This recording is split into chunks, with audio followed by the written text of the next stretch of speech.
Safe भाई आज आपने और आपके टीम ने यहाँ पर पत्र व्यवहार किया है, किस मुद्दे पर आपने पत्र दिया है और क्या कारण है आने का? देखिए कि आज हमारी टीम ने थाने म्यूनसिपल कमिश्नर, थाने कलेक्टर, थाने पुलिस कमिश्नर सबको लेटर दिया। उसके बाद हम मुमरा चौकी आए थे यहाँ पर एक एफआईआर करवाने के लिए कि जो हमारे शहर को 2019 में कब्रिस्तान दिया गया था।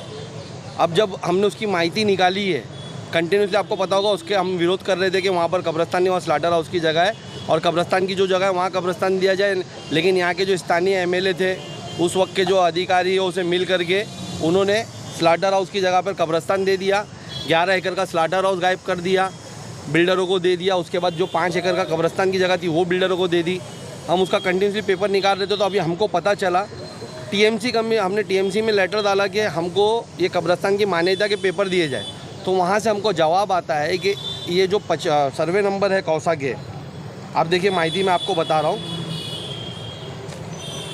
ये जो सर्वे नंबर है कौसा के 55, 56, 57, 58 कौसा के, इस पे क्या बोलते कब्रिस्तान करिता परवानगी देण्यात आलेली नाही करके हमको बोला गया और आज 6000 से ज़्यादा लोग वहाँ पर तब्दील कर दिए गए। तो सबसे पहले हमने इस लेटर में लिखा है कि जो वो कब्रिस्तान है उसको पहले मान्यता दी जाए, पहले टीएमसी उसको मान्यता दे, उसको लीगल करे और उसके बाद जितने भी यानी इसमें इन्वॉल्व है इस शहर को गुमराह करने में, इस शहर के साथ धोखा करने में, हमारे साथ जो वो टीएमसी कमिश्नर जायसवाल सर थे उस वक्त के वो हो, जो यहाँ के एमएलए अवार्ड हो या वो जो यहाँ के इंजीनियर थे गोसावी और जो भी अधिकारी और जो भी उनके साथीदार इसमें मुलविस है, उन पर सख्त इंक्वायरी बिठा करके उन पर एफआईआर ली जाए, उन पर धोखाधड़ी का मामला और उनके ऊपर यानी गुमराह करने का मामला दर्ज किया जाए, क्योंकि उन्होंने शहर के साथ बहुत बड़ा धोखा किया।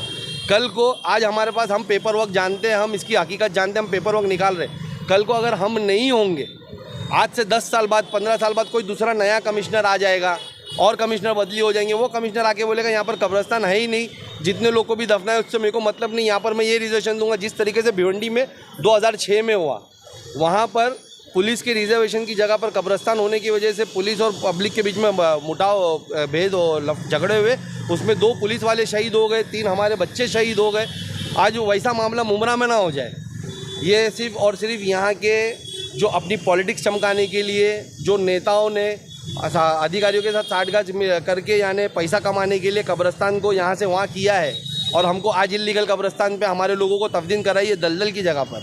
उन पे इंक्वायरी हो, उसको दुरुस्त किया जाए, पूरा वो कब्रिस्तान सही से बनाया जाए, भरनी की जाए और उसके बाद यानी उसको मान्यता दी जाए, ये मांगने। उनकी पार्टी के नजीमुल्ला है, उन्होंने भी कहा था प्रेस कॉन्फ्रेंस में कि जो कब्रिस्तान की ज़मीन है वो शिफ्ट की गई है, मतलब उनके ही लोग बोल रहे थे। उनके लोग देखिए, पहले तो मैं आपको बताऊँ कि नजीमुल्ला है कौन।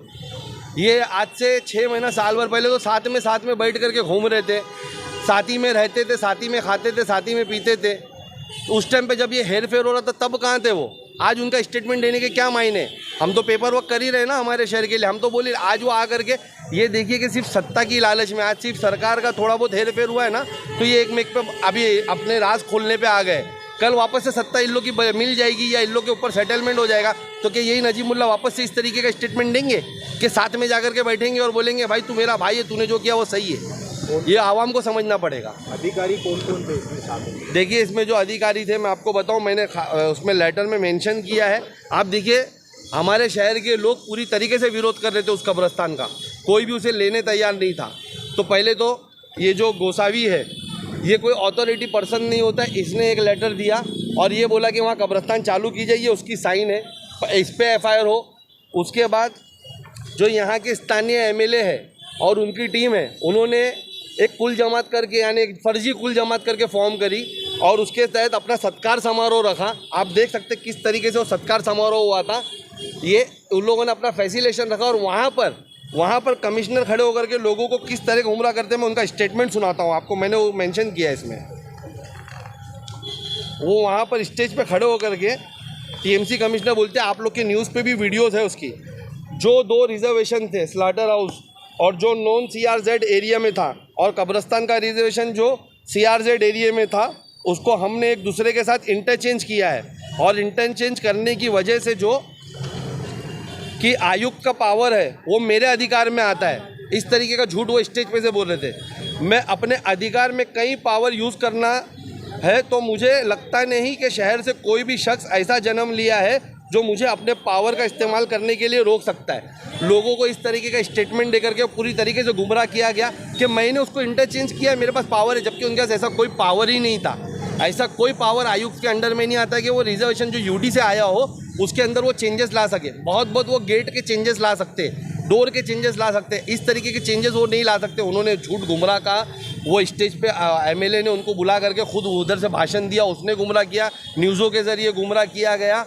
और उसके बाद आज ये जो आया है ये, तो हमने ये मांगनी की कि सब टीएमसी के जितने कमिश्नर, टीएमसी कमिश्नर उस वक्त के जायसवाल, यहाँ के मौजूदा एमएलए और उनके साथीदार, वो गोसावी और जो अधिकारी इसमें मुलविस है, उन सब पे इंक्वायरी करके एफआईआर हो। पहले तो इसको मान्यता दी जाए। देखिए, हम वापस से कह रहे हैं, हमारी मांगनी आप पढ़िए। हमने साफ तौर पे कमिश्नर को लिखा है, हमने हमारे लेटर में लिखा है कि सर इसके अंदर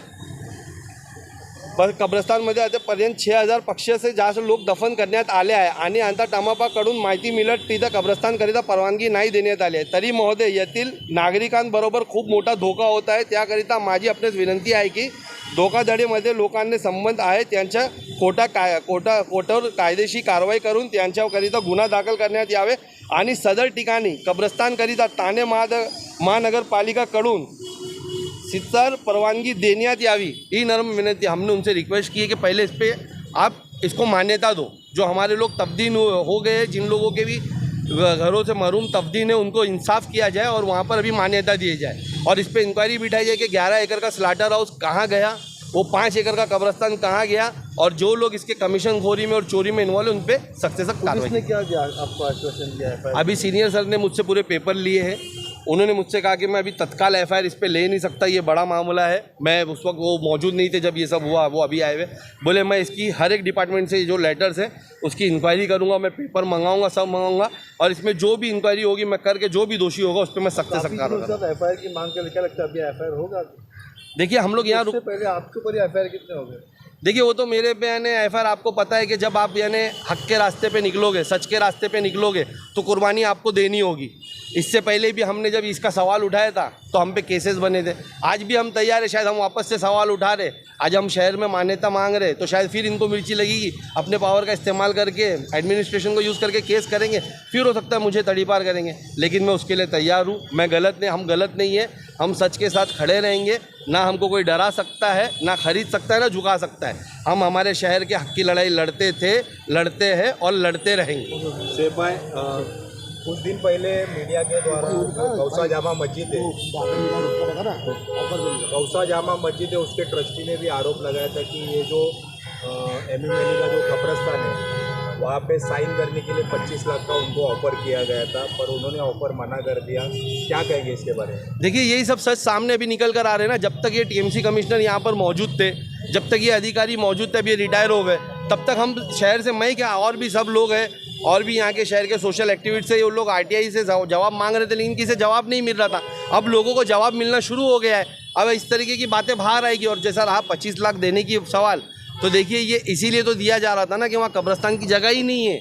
आप लोग ले लो, आप मांग लो करके, क्योंकि जिस तरीके से पहला अभी आपने देखा होगा शहर में कितनी आसानी से यहाँ के जो सत्ता में बैठे हुए 15 साल के एमएलए और 20 साल के नगर सेवक लोग जो खेल खेल रहे। आपको याद होगा अलमास का जो मैदान, वो उधर नाना नानी पार्क बनाया गया, गार्डन बनाया गया। आज टीएमसी ने बोल दी वहाँ गार्डन नहीं है, उसको बंद कर दिया गया, वो बर्बाद कर दिया गया। किस तरीके से एमएमएलए में हॉकर जोन बनाया गया, इनकी पार्टी के सुप्रीमो शरद पवार ने आकर के वहाँ ओपनिंग की, बाद में टीएमसी ने बोल दी वहाँ पर हॉकर जोन नहीं, वो तोड़ दिया गया। अब कल कब्रस्तान के साथ अगर ऐसा कर दिया गया तो उसका जिम्मेदार कौन होगा? ये सब चीज़ें तो चलो ठीक है भाई, बनाई और तोड़ दी गई, लेकिन वहाँ तो तब्दील हो चुकी है, वहाँ तो हमारे मरूमों को यानी दफना दिया गया है, उनका क्या करोगे आप लोग? तो ये चीज़ें हैं, इस पर यानी अभी मुझे याद है कि मैंने 1 हफ्ता हो गया, मैंने ये बातें रेस करी है। मैंने एक न्यूज़ के चैनल के ज़रिए हम लोगों ने वहाँ पर जो अधिकारी आए थे डोले, हमने उनसे सवाल करा है। मेरी आप लोगों से रिक्वेस्ट है, हमारे पत्रकार भाइयों से रिक्वेस्ट है, आप इस देश का चौथा स्तंभ हो, आप लोग जा करके पूछिए जितेंद्र अवार्ड से, उसकी टीम से, उस अधिकारियों से कि ये फेर पार क्या है। अगर ये जो हम माहिती दिखा रहे हैं कि वहाँ पर टीएमसी लिख कर दे रही कब्रस्तान ने, और आपने इतना यानी प्रोपोगंडा करके वहाँ पर कब्रस्तान चिल्ला के दिया, तो ये क्या है?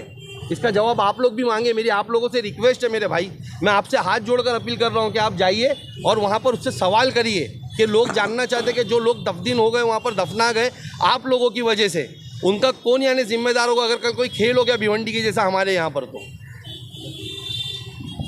तो आलम भाई क्या कहना चाहेंगे इस मामले पर, आपका क्या कहना है? अस्सलाम वालेकुम रहमतुल्लाहि व बरकातहू। जैसे कि आप तमाम सब लोग को मालूम है कि हमारे शहर में इस वक्त सबसे बड़ा मसला चल रहा है कब्रिस्तान को लेके, और ये कब्रिस्तान का मसला उस टाइम पे भी हुआ था, 2017 से शुरू हुआ था। इस कब्रिस्तान के साथ में एक और कब्रिस्तान का ऐलान किया था जो मैं अकेला नगर सेवक था MIM का, उसका विरोध करके वो प्रस्ताव हमने कैंसिल करा था, वो भी CRZ में था। अच्छा, मैं सबसे पहले तो मैं ये पूछना चाहता हूँ कि अगर ये कब्रिस्तान पेपर लिख के दे रहा थाना महानगर पालिका कि हमने वहाँ पे कोई कब्रिस्तान इशू नहीं किया है, तो जब कब्रिस्तान इशू नहीं हुआ है, लीगल पेपर हमारे पास नहीं है कब्रिस्तान का, तो किस तरीके से ये 17 करोड़ रुपया कब्रिस्तान के नाम पे कैसे इशू हुआ? कैसे इशू हुआ? किसने क्या इशू, किसके बोलने पे पैसा इशू हो रहा है? ये शहर के आम लोगों का टैक्स का पैसा क्यों बर्बाद कर रहे हैं? हमारी मांग ये कि इस कब्रिस्तान को लीगल किया जाए। उसकी वजह ये कि आपको बताया भी, हमारे अध्यक्ष ने बताया कि भिवंडी में एक केस हो चुका था, इन फ्यूचर हम नहीं रहे, या और उसके बाद इसी तरीके कोई दूसरा कमिश्नर आता और उस ज़मीन के ऊपर जब लीगल वहाँ पे लिखा हुआ ही नहीं कि कब्रिस्तान नहीं इशू है, कोई ज़मीन वो पड़ी है, तो कमिश्नर वहाँ पे कोई भी चीज़ अलर्ट कर सकता है। अब जब वो अलर्ट कर देगा तो फिर ये जो हमारे दफन हुए जो महरूमीन है उनका क्या होगा? तो फिर कहीं ना कहीं एक हादसा ऐसा न हो जाए जो भिवंडी में हुआ, उस तरीके के हमारे शहर में रहने वाले लोग, उस टाइम के जो लोग रहेंगे, तो वो हो सकता है कि आमने सामने आ जाएंगे। तो हमारी यही मांग है कि आप इसको जितने जल्दी हो सके हमको लीगल करके अगर देते तो ठीक है, नहीं तो हमने पेपर में मांग नहीं की है कि जो इस कब्रिस्तान को इशू करा ला के दिया था शहर के अंदर, उनके ऊपर FIR किया जाए। हमारे अध्यक्ष ने बोला जिस तरीके की मांग हुई वो होना चाहिए। ये शहर के मसले, इसमें कोई राजनीति MIM नहीं करी, यहाँ एकदम सारा शहर जा रहा है, सारे लोग पार्टी के जा रहे हैं, सबको मालूम है कि इसके अंदर लीगल अभी तक नहीं मिला ये कब्रिस्तान। तो वो हमारा एक ही मुद्दा है कि हमको वो कब्रिस्तान लीगल करके कितने दिन में देते हैं। ये जो आमदार और जो अधिकारी लोग ने इस कब्रिस्तान को चालू करवाया था, कौसा जामा मस्जिद के ट्रस्टियों को खड़ा किया था, तो हम तो यही कहते हैं, आप लोग से भी ये कहते हैं कि आप उन लोग से पूछो कि आप इस कब्रिस्तान को लीगल करके कब देंगे, या तो इनलीगल रहेगा। जब इनलीगल है तो फिर ये कब्रिस्तान है ही नहीं हमारे शहर को, तो हमारा जो कब्रिस्तान का रिजर्वेशन प्लॉट तो वो हमको दो। हम तो यही चिल्ला रहे थे ना कि जहाँ हमारा प्लॉट है, जहाँ हमको कब्रिस्तान अलॉट है, वही कब्रिस्तान को बनाया जाए। लेकिन बिल्डरों को फ़ायदा कराने के लिए ये तमाम खेल हुआ है। आपको सबको मालूम है कि हमारा सेलेटर हाउस कहाँ से कहाँ चला गया, हमारी कब्रिस्तान कहाँ से कहाँ चली गई, सब जानता है, पूरा शहर जानता है, लेकिन लोग खामोश पड़े। हम तो पत्रकार भाइयों से कहते हैं कि आप उठाए इस मुद्दे को। देखो ये शहर, इसमें दफन आप भी होंगे, आपकी परिवार भी होगी, हमारी भी परिवार यहाँ ही दफन होगी, कोई बाहर नहीं जाने वाला है। तो मैं तमाम पत्रकार भाइयों से भी गुजारिश करता हूँ कि इस शहर के जो बड़े जिम्मेदार, जो ठेकेदार हैं इस शहर के डेवलपमेंट के, उससे आप सवाल करिए इस चीज़ का कि कब वो करके देते हैं लीगल कब्रिस्तान।